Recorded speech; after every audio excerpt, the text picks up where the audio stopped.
Assalamualaikum warahmatullahi wabarakatuh. Perkenalkan, nama saya Suci Makfirah dengan NIM 2020-302036. Saya seorang mahasiswi Politeknik Aceh dari Prodi Teknologi Informasi.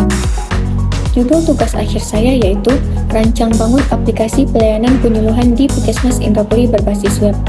Dengan dosen pembimbing 1, Ibu Ramadhani Eskom MT, dan dosen pembimbing 2 saya, Ibu Ferry Susilawati SST MT. Nah, ini merupakan aplikasi pelayanan penyuluhan di Puskesmas Indrapuri berbasis web. Pada website ini memuat tentang artikel, jadwal, yang mana jadwal ada dua, yaitu jadwal pelayanan rawat jalan dan jadwal pelayanan pendaftaran. Kemudian ada fasilitas, galeri, dan yang terakhir yaitu kontak. Apabila masyarakat ingin mendaftar pelayanan penyuluhan, maka masyarakat bisa login. Namun apabila masyarakat belum mempunyai akun, masyarakat harus meregistrasi akun dia terlebih dahulu. Karena kita sudah mempunyai akun, langsung saja kita masuk ke akun masyarakat. Salah satunya yaitu Tiara Maulidia.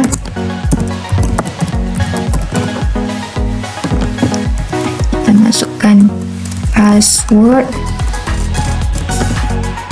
lalu kita klik masuk. Nah, ini merupakan tampilan halaman masyarakat. Di sini terdapat jumlah dokter, total layanan, dan total layanan UKP.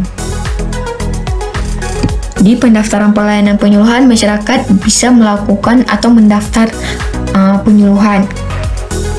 Di bagian identitas ini, data ini diambil ketika masyarakat pertama melakukan registrasi.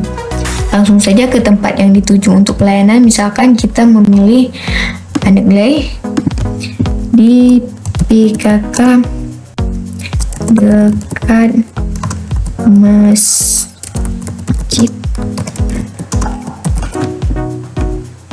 Kita pilih layanan mengenai tentang remaja, layanan UKP. Kalau nggak dipilih itu juga nggak apa-apa. Kita pilih tanggal untuk melakukan penyuluhan. Kita pilih jam 10. Ini bisa dikosongkan. Lalu kita daftar.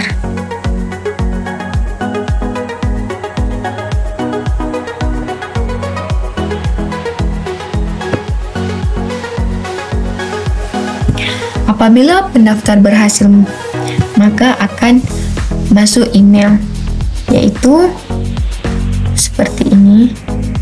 Halo, harap menunggu, dokter sedang melakukan pengecekan. Apabila pendaftaran penyuluhan ini sudah diterima oleh dokter atau admin, maka akan muncul riwayat pendaftaran, dan di sini kita mengunduh kartu sebagai bukti bahwa kita sudah melakukan pelayanan penyuluhan.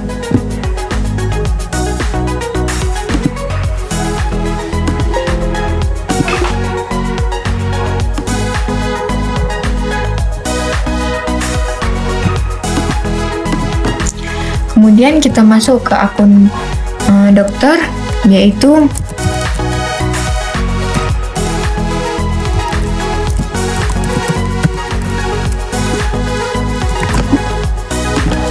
kita masukkan password, lalu kita klik masuk.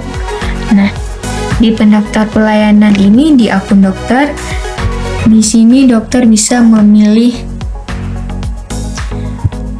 apakah jadwal yang diajukan oleh masyarakat diterima atau ditolak. Apabila diterima, masyarakat akan kembali menerima email bahwa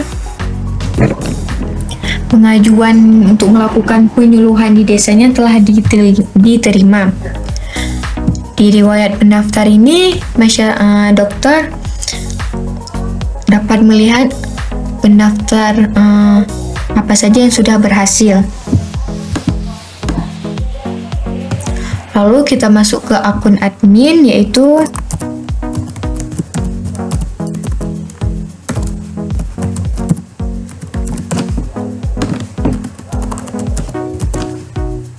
kita klik masuk.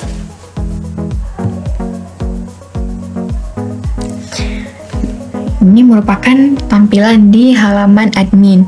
Di halaman admin terdapat beberapa menu, yaitu ada layanan, buat akun, pendaftar pelayanan, riwayat pendaftar berhasil, dan konten.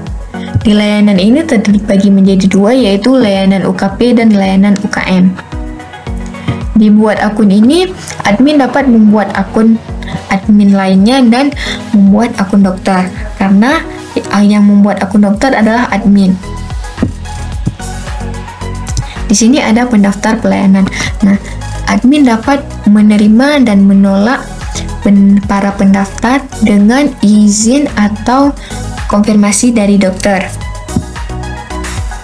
Begitupun dengan riwayat pendaftar berhasil, apabila pendaftar pelayanan yang diterima oleh admin berhasil, maka riwayat pendaftar akan muncul di sini. Nah, di bagian konten ini terdapat carousel, galeri, dan editor. Untuk carousel ini merupakan untuk menampilkan halaman slideshow. Untuk galeri ini untuk membuat galeri. Sedangkan di editor untuk membuat artikel, untuk memunculkan artikel di halaman website. Sekian penjelasannya, semoga bermanfaat.